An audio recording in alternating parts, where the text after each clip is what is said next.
Please complete a comment card and get it to Mrs. Callard at this time if you've not already done so. And I would also ask that you silence your cell phones and remove your hats as we stand for the Pledge of Allegiance.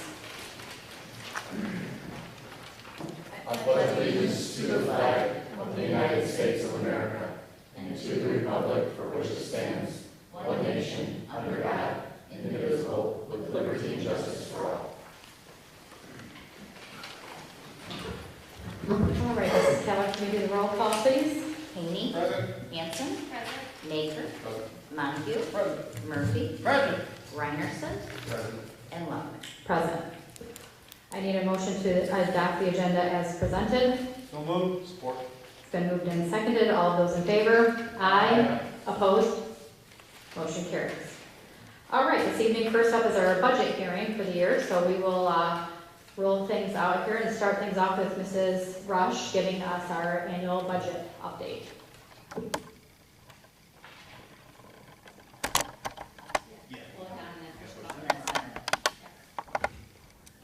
Okay.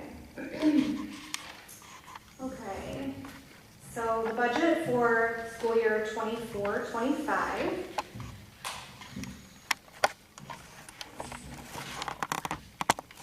Okay, so just a little overview. The 2024 tax levy, we'll give a little overview of that, and then our fund budgets for 24-25, general fund, food service, community service, sinking fund, and activity. The tax levy for 2024, not much change here from the past year. Operational levy, the normal 18 mils. Sinking fund of 1.1918 mils. That is a slight decrease from last year. And then the debt stayed the same at 4.19 mils as well. We also opted, as per usual, split 50% summer, 50% winter. So no change really there. The general fund budget, there's a lot we still don't know. As I'm sure you're aware, the governor hasn't finalized the budget for next year, so this is the best we can do at this point. As you're familiar, we'll do an amendment next year when we have all the updated numbers and we know exactly what we're working with. But for budgeting purposes, we did use a 241 per pupil increase from last school year, as well as a 22 student FTE decrease from our spring 2024 count.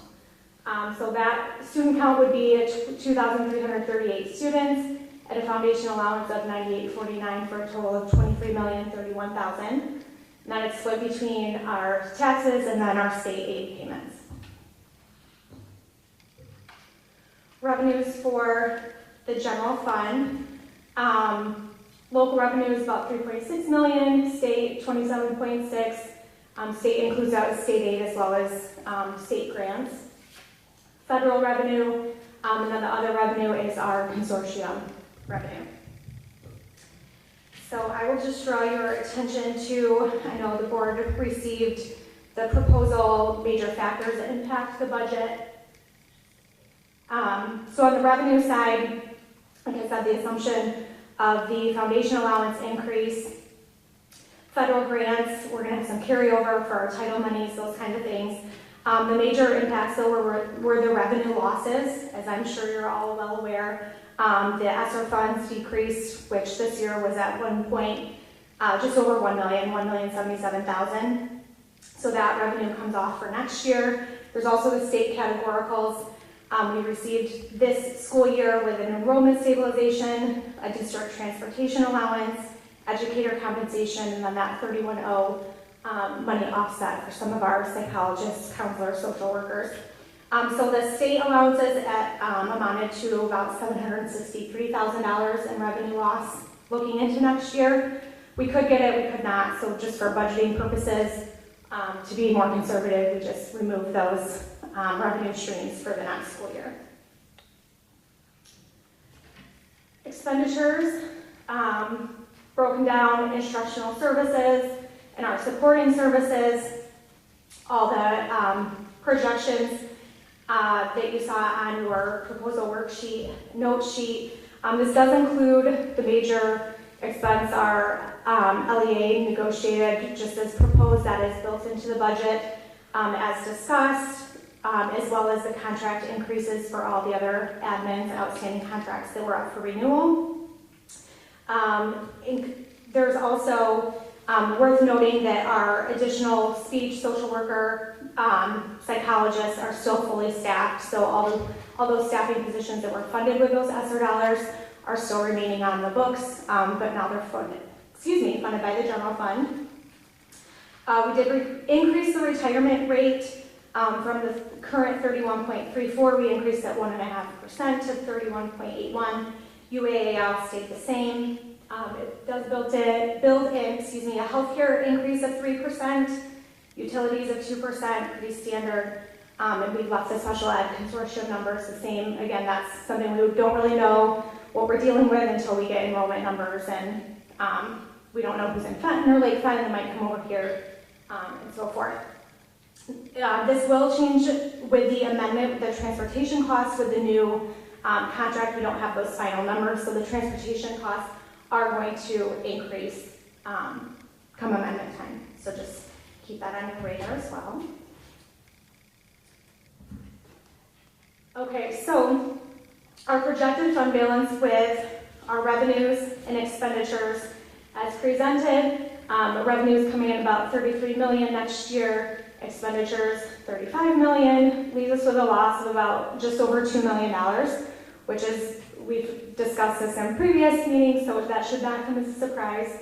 Our projected fund balance as we end this school year, 23-24, with our most up-to-date numbers, we should end with our fund balance at just over $7 million, or 20.86%, which with the projected loss of $2 million next year will leave us at $4,973,407, which would give us an ending fund balance at this time next year of 14.18%. So going into the other funds, our food service fund, revenues, food sales, we are anticipating the free lunch program again next year, so that's why your food sales is zero.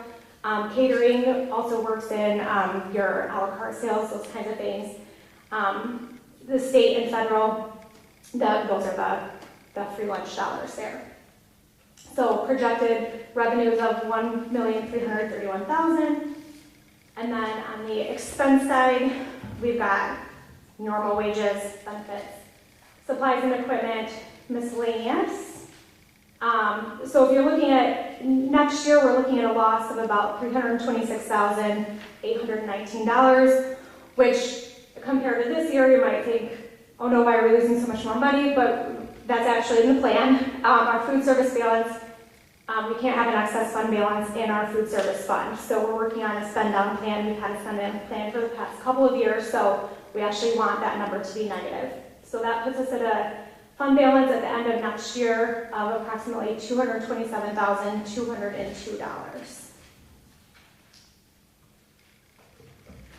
Moving on to community service, budgeted revenues, preschool, Eagle Club, our GSRP grant, the UAL money, and then building rent gives us $560,800 in revenue for community service.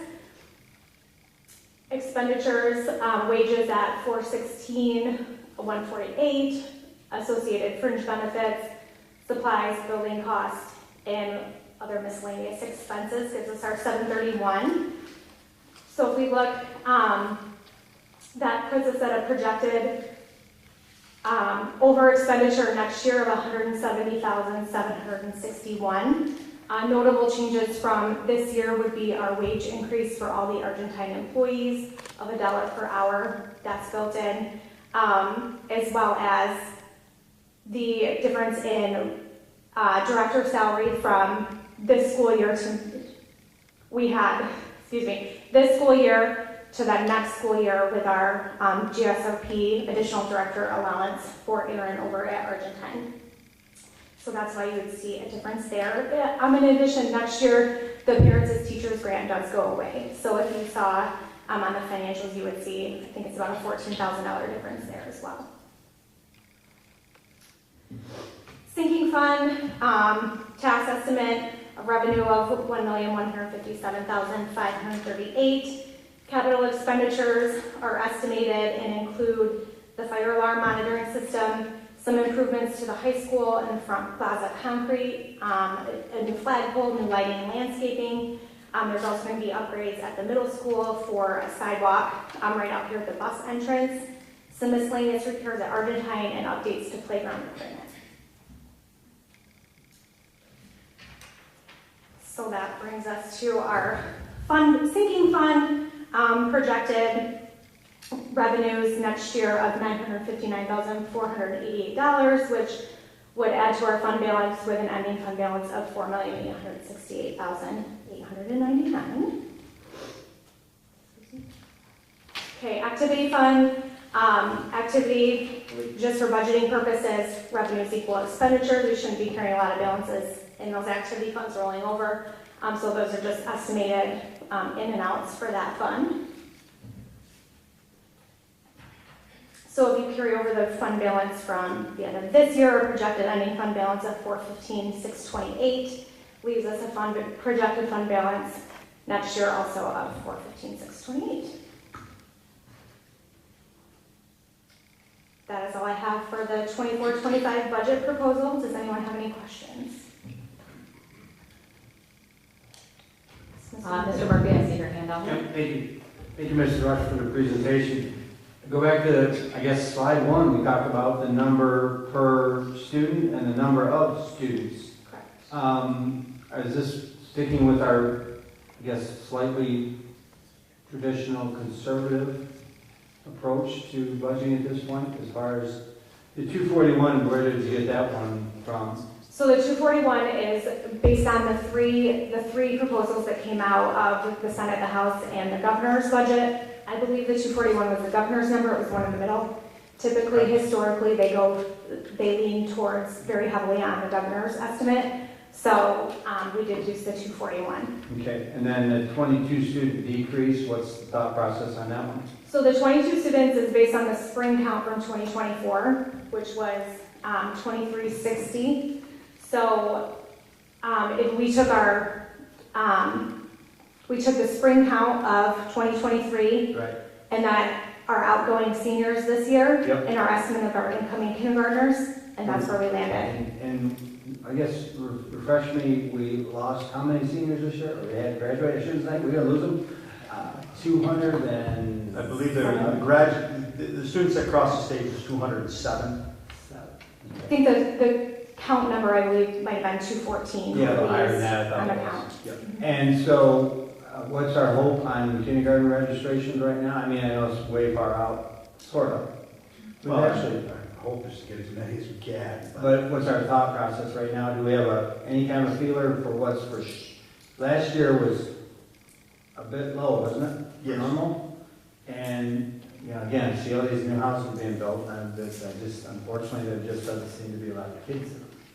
And so, are we thinking 170 in creating this number, or is it not that much? It was very close to one. I think Yeah, right around they- 168. Yeah. It Between was close to that 165 and 170 170. without going back to our notes.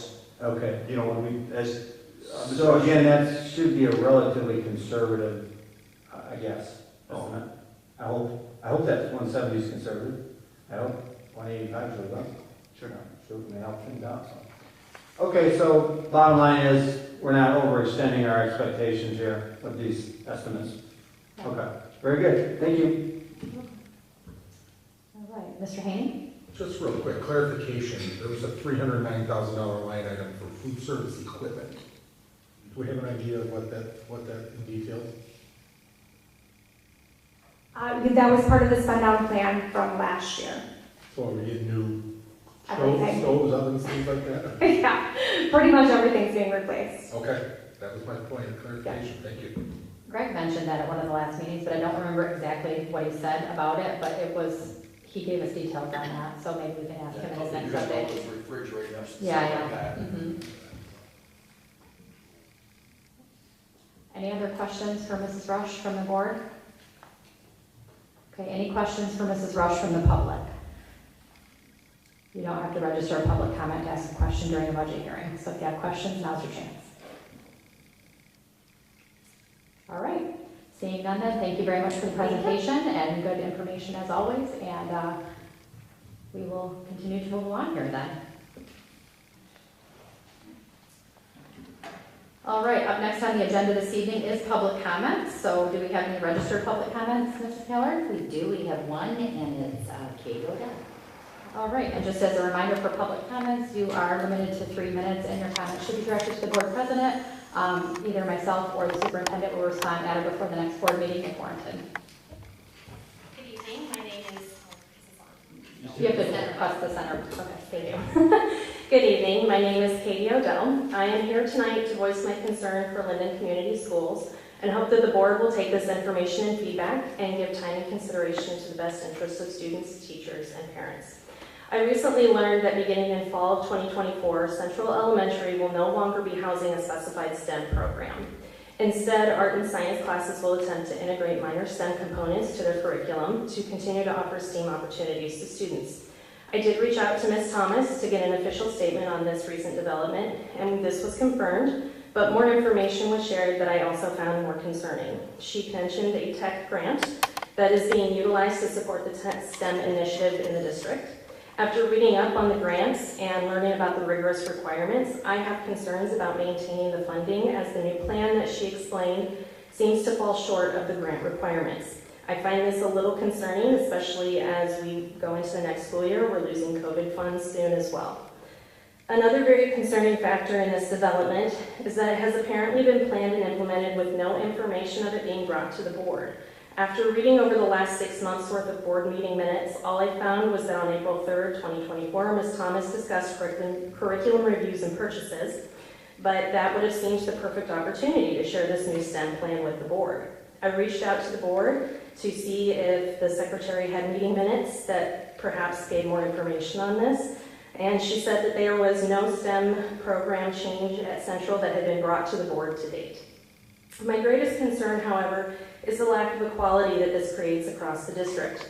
Only students at Central will now be the only students in the district to lack opportunities for deeper STEM instruction.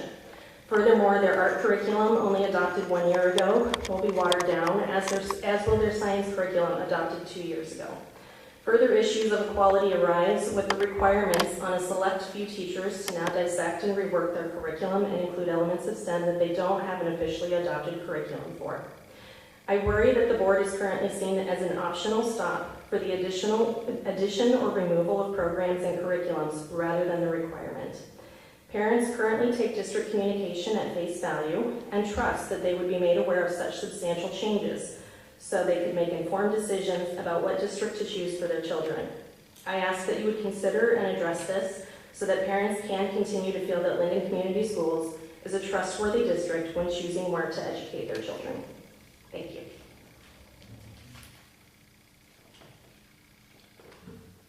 All right, thank you, Mrs. Odell. Are there any other public comments this evening, Mrs. Keller? All right, then we will go ahead and move forward with our reports for this evening. And first up, as always, is the superintendent. So, Mr. Sosowski, what do you have for us this evening? Thank you. Just real quick, at the last meeting, we had public comments from Tara Phillips. I did reach out to Tara via phone. We had a great conversation. And I know over the course of the years, when Tara has questions, she's more than upfront about them, phone calls, here at meetings. So I think at the end of the meeting, our phone call, we were satisfied with the conclusion that we had at that time. So thank you, Tara, for that phone call. Real quick, we did receive official notification on Monday that the GISD plan for delivery of special education services was approved by the State Board of Education at its meeting on June 11th. The plan is good through perpetuity or until updates are made. And board, I think you remember this has almost been a 2 to 3 year process with Act 18 funds. I believe there was a lawsuit, the state of Michigan and Flint at the time that started this with the GISD. As far as mediation, it was suggested that the plan be changed. We've gone through that process. The ISD has gone through that process, and the State Board of Education has approved that plan. Congratulations to Linden High School Esports Rocket League team. They are the national champions. And just as a FYI, it was with 11 seconds to go when Linden scored the winning goal to become national champions. So congratulations to our esports program, our esports team, not only state champions, tournament champions, but at this point we do have a national champion team at Linden High School. Also, a shout out to the Michigan High School Esports Federation 2023-24 Coach of the Year, Linden's very own Sherry St. Clair. So a well-deserved honor for the time and effort that Sherry's put in with our esports program. And I think that is all that I have at this point. Thank you. All right, thank you very much, Mr. Sosalski. Do any board members have reports this evening? Mr. Reinerson? I just wanted to thank the board for this exciting opportunity. My name is John Harrison. I just joined today, so thank you guys. Thank you very much. Mr. Haney? Sure, just as a matter of update, we have, that's loud. We have a graduated senior that is currently at the the national championship down in Atlanta, Georgia, for welding. Logan Siegel won the state championship, and he is down there right now for welding. And as part of the process, obviously I'm keeping up through Facebook and things of that nature, but I think on day one they presented all of them with a $6,000 scholarship.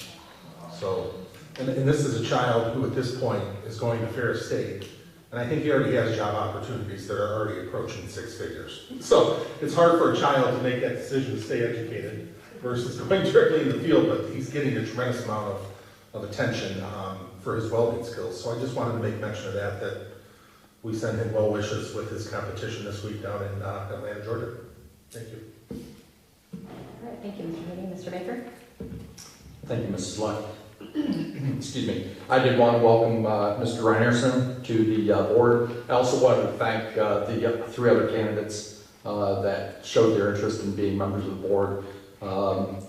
It's a huge commitment for someone who's been on the board for over 16 years now.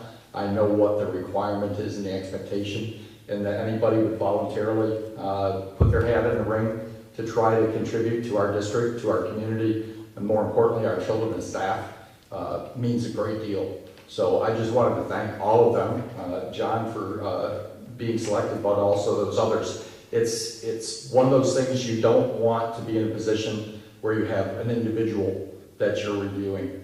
You need to have a selection of several people to try to find the best. And I think, my belief is we would have been very successful with any one of them.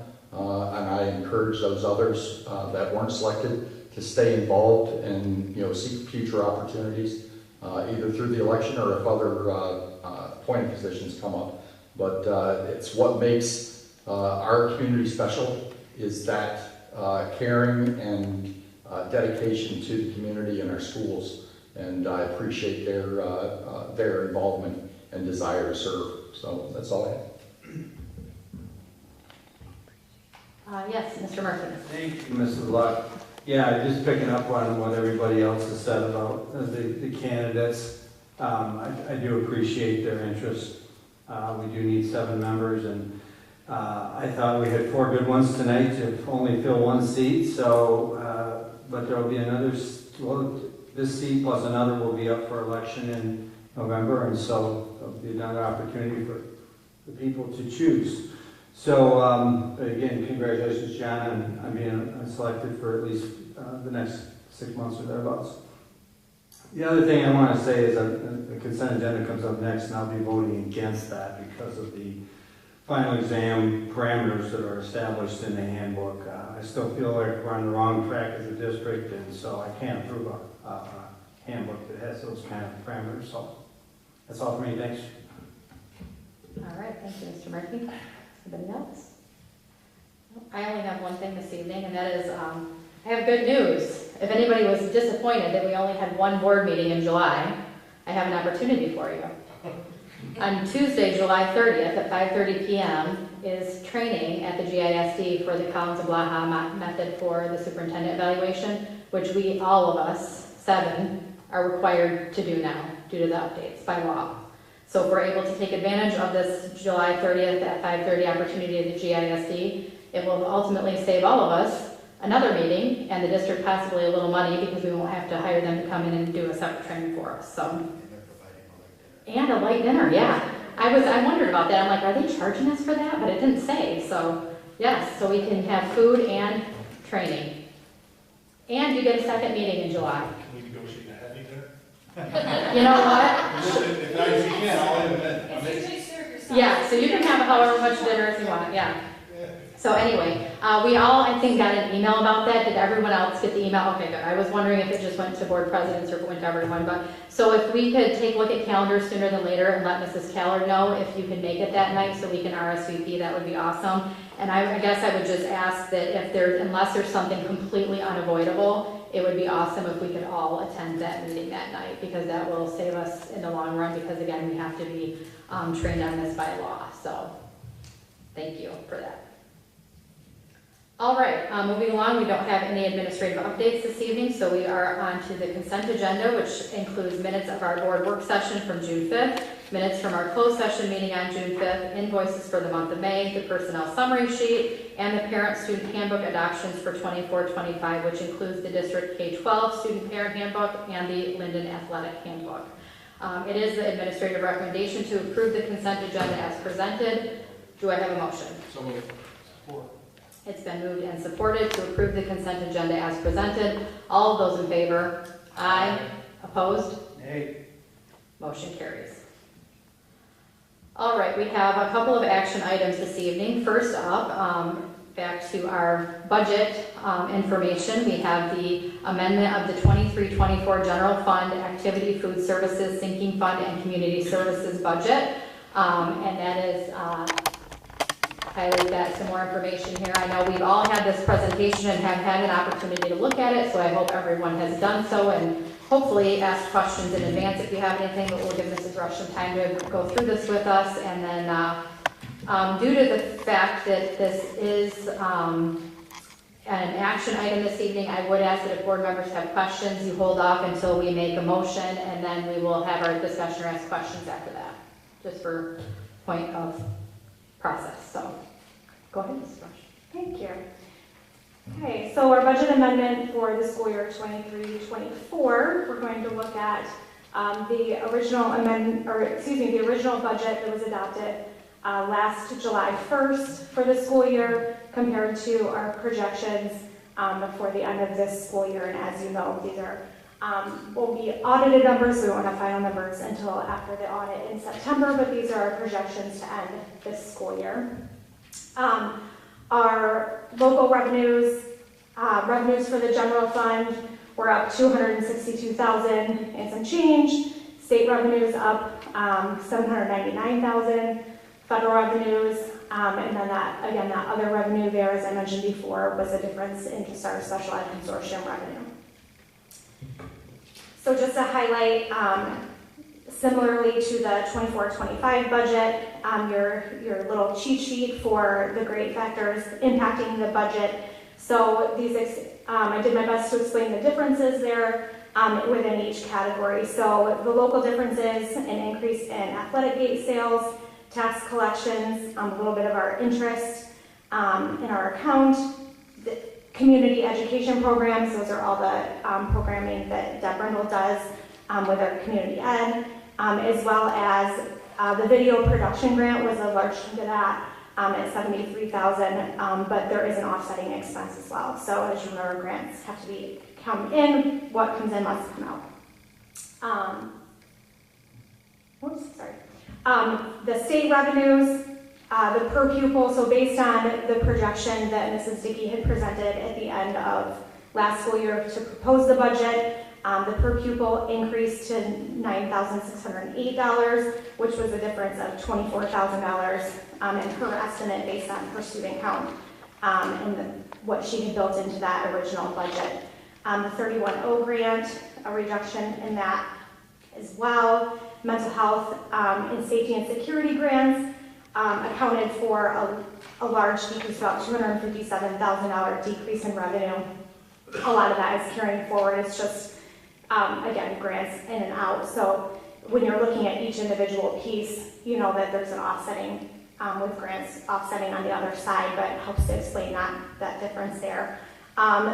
The educator compensation, enrollment stabilization, and district transportation are the state categoricals that I mentioned for in my previous presentation with the budget for next school year. Those were the category codes we received this year. That accounted for roughly $700,000 increase in revenue there. And then miscellaneous grants again with offsetting expenses related to curriculum and curriculum technology. Federal increase in our idea flow-through grant, ARP, again, with offsetting expenses there as well. We did receive some additional ESSER funds that weren't in the original budget of about $50,000, a small difference with our Act 18 payments that were received. And again, special ed transfer, that $202,000 there as well. So that helps to explain the revenue differences from the proposed and approved budget last year to what we're looking at ending this year. Expenses are obviously a little more detailed in the categories, so if you have any questions, feel free to let me know. At the end, we can talk a little bit more specifically. In the added needs, there was that ideal flow through offset and the additional special ed consortium costs accounted for that, a bulk of the difference in that added needs category. The pupil, we did hire an additional psychologist, so that the salary for that worker is the bulk of the difference in that pupil number. Instructional curriculum expenditures increased by almost $127,000. There was a decrease in technology in our EDP career development grant, and then the miscellaneous grants offset the revenue there. So that accounts for that. Most of that $246,000 increase in expenditures in the instructional. School administration, there was a UAL decrease of about $88,000. And then the athletic director's salary was booked to school administration under the principal's accounts. So you'll see that accounts for the difference in the school administration as well as the athletics. Towards the bottom, you see that 91,000. Those offset one another pretty much with a one-to-one besides the UAAL, and then an increase in contracted services with athletics. Business services, there's an increase in audit costs as well as some consulting fees this year. Community education, the addition of the administrative assistant out of the multi-purpose building was not built into the original budget, so that accounts for that difference there in the community education. We put all of them there. So rolling forward into overall picture of the general fund, our projected loss this year was about $352,814. We ended up on the positive side of that. On the other side, which we always like to see, we're adding to the projected addition to the fund balance of $633,383. So we're projecting that our fund balance at the end of June 30th will be approximately $7,042,516, or a fund balance of 20.86%. Food service. Sorry, catch on my hard copy here. Food service difference, as you can see, the revenues increased from the approved budget of $866,000 to just over $1.3 million. That's free lunch. So we hadn't planned on free lunch last year, so that's where those revenues hit there. An increase in expenditures accounted for increase in salary for our food service director, as well as some stipends that were paid to our food service workers as part of our spend down plan. So we're projecting that the food service fund will lose $170,956, and similarly to our proposed 24-25 budget, we want that number coming down. The state requires that our food service fund balance can only contain up to 3 months worth of expenditures, and we're exceeding that, so we're working on spending that down. So our ending fund balance at the end of next year is set to be approximately $554,021. Community service, there was an increase in our revenues of about $60,000. We did have an increase in our GSRP funding this year. GSRP, similar to all of our other grants, where you see an increase in revenues, you're going to see an increase in offsetting expenditures. And then we did add, in addition, the UAAL gave that back to community service as well. So that accounts for part of that increase in revenue there. So our projected fund balance at the end of this school year does go up slightly. Didn't have as much of a loss this year as we had originally projected. So our ending fund balance is projected to be $283,508. For our sinking fund, not a whole lot of change there. Not quite as many expenditures as we had anticipated. So our ending fund balance at the end of 2024, or June 30th, 2024 is projected to be $3,909,411. Activity, again, as I mentioned earlier, activity should typically be in and out. So we had revenues come in at about $431,448, expenditures of $319,224. So we have added to our activity fund, by about $112,000 this year. A lot of that is attributed to our lacrosse and AAU volleyball accounts that are run out of community ed. We're building up a little bit of a balance in those accounts so that those expenditures can, future expenditures can be paid out of there instead of having to come out of the general fund. Any questions? All right, thank you very much, Mrs. Rush. It is the administrative recommendation to approve the amendment for 2023-24 general fund activity, food services, sinking fund, and community services budget as presented. Do I have a motion? Support. It's been moved and seconded. So at this time, does anyone have any questions for Mrs. Rush or comments that they'd like to make? Mr. Murphy. Thank you, Mrs. Luck. Just more or less a comment. And I think that if we go back to the front page of the general fund, we talk about how our revenues in the end exceeded our expectations going into the initial budget. We never know what we talk about with student aid and student numbers. And so we tend to be a little bit conservative on that. The bottom line is, in the end, the money comes out, shakes out the way it is. And by putting us in a position where we're not declining or not struggling to be in a really deficit situation with our fund balance, ending fund balance. So I'm glad that we take that conservative approach. Eventually the money will be spent, will be invested in our district in different ways through staffing, through academic improvements, and also other improvements, but mainly those two for this money. So I'm glad that we're on this path, and I hope that our continued luck of being conservative and then producing slightly better than that numbers in the end continue. So, thank you. All right, anyone else have any questions or comments?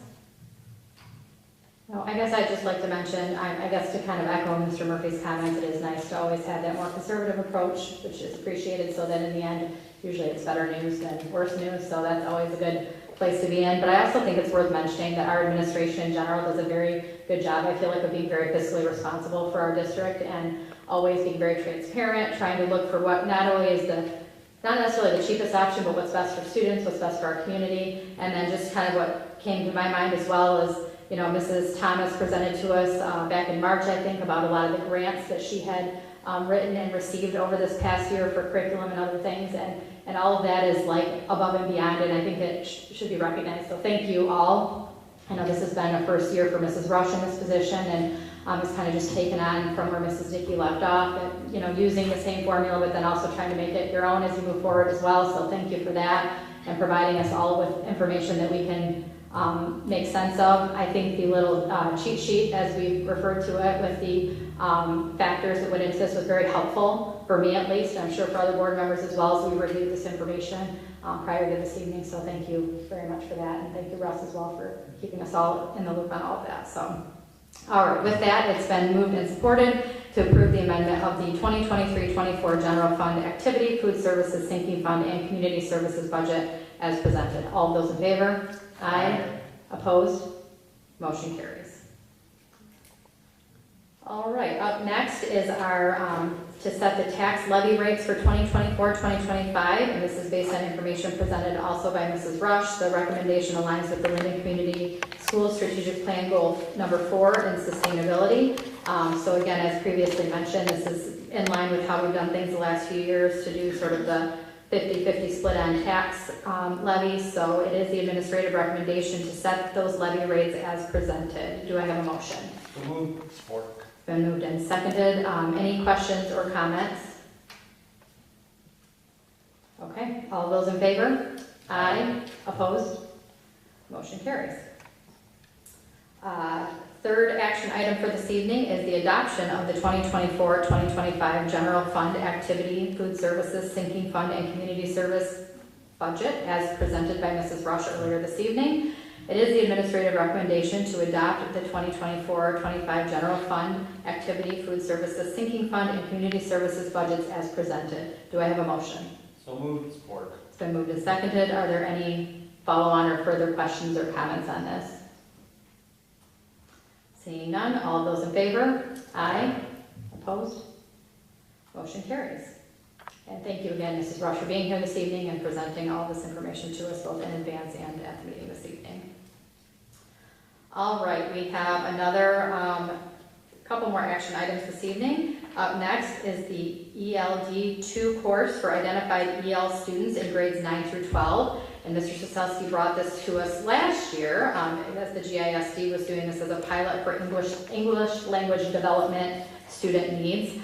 So everyone has had an opportunity to review this information again. If we'll just move along with the motion. If anybody has questions, I'm sure Mr. Soselsky will be happy to answer them. But it is the recommendation that the board approve the ELD 2 course for Linden students as presented. Do I have a motion? So moved. Support. It's been moved and seconded. Are there questions or comments on this item? I guess I would just like to mention that I think it's great that the GISD is providing a service and offering it to districts for students in need. It provides a common platform for students to utilize and takes the bearing of cost off of the district. So I think that's great. All right, with that, there's been motion and support. All those in favor? Aye. Opposed? Motion carries. All right, and our last action item for this evening is our non-aligned contract for 2024 for Ms. Bentley. We've had the opportunity to review this contract in advance, and Mr. Soselsky gave us information on why this needed to be changed in status due to legal changes and the salary of this position. So it is the administrative recommendation to approve the non-aligned contract 2024 as presented. Do I have a motion? So moved. Support. It's been moved and seconded. Are there any questions or comments on this? Seeing none, all those in favor? Aye. Opposed? Motion carries. All right, there are no specific discussion items this evening. We do have a closed session, a very important closed session this evening. And we need a motion to move to closed session per Section 8C, Collective Bargaining Strategy of the Open Meetings Act. Do I have a motion? So moved. Support. It's been moved and supported to move to closed session per Section 8C, Collective Bargaining Strategy of the Open Meetings Act at 6:43 p.m. All those in favor? Aye. Opposed? All right, motion carries. So we will go into closed session. We will ask that everyone leave the media center at this time for closed session. Once the board has reviewed the agreement, we will open back up for the action to be taken on the item. Effective July 1, 2024 to June 30th, 2026, which includes the school calendars for 2024, 2025, and 2025 to 26.